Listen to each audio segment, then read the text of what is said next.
Hey everyone, and welcome. So, if you're planning on flying pretty much anywhere in the near future, you're going to want to lean in for this. There's a new and honestly pretty unexpected fee that could really throw a wrench in your airport plans. Let's dive right in.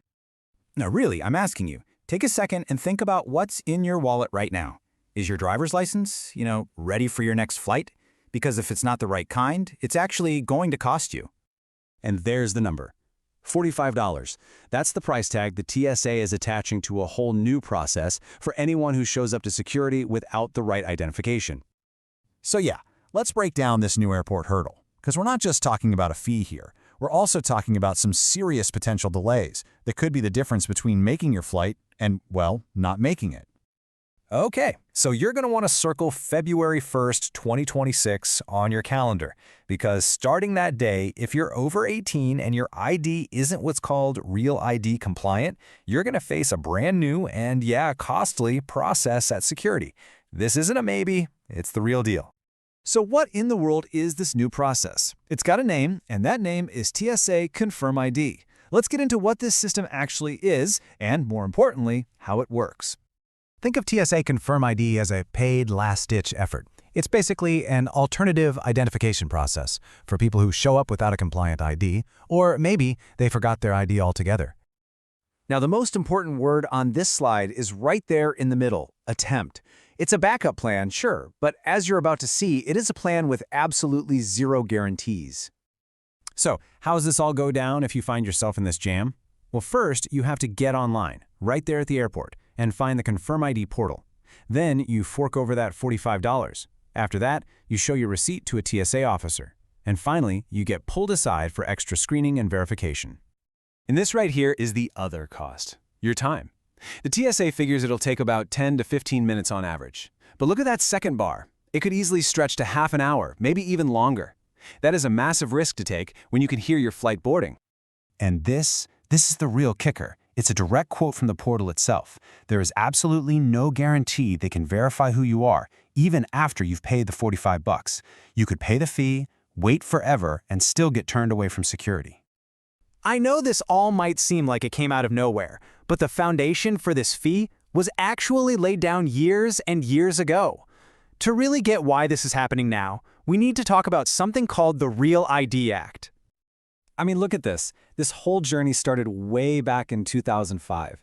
The original deadline was supposed to be 2008, but after almost 20 years of delays and extensions, enforcement finally kicked in during 2025. And now, in 2026, we get the fee.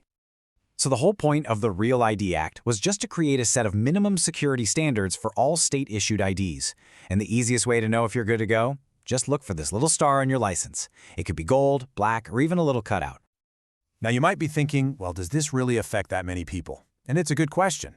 By late 2025, about 94% of us were already compliant, which is great.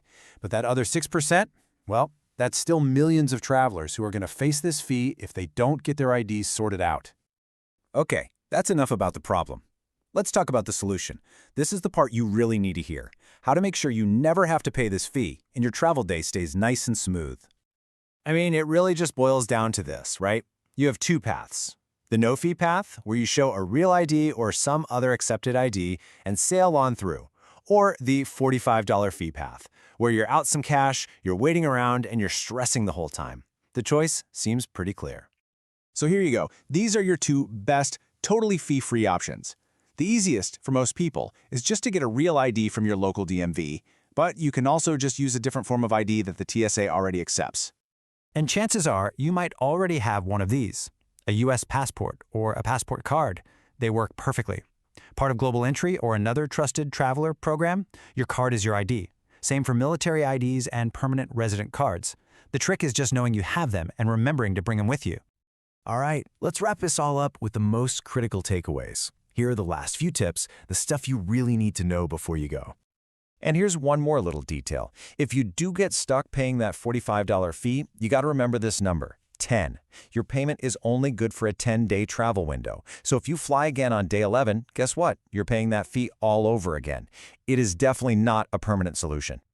You know, this quote from a TSA spokesperson just says it all, doesn't it? Take care of it before you get here. You don't want to be dealing with it here. The airport is stressful enough. Nobody wants to add this to the mix.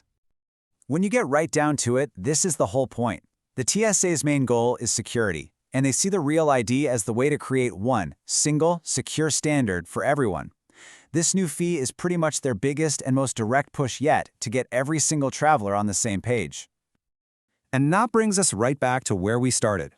It's a simple question, but now you have everything you need to answer it. So take a look at your ID, double-check your passport, and ask yourself, is your wallet really ready for your next flight?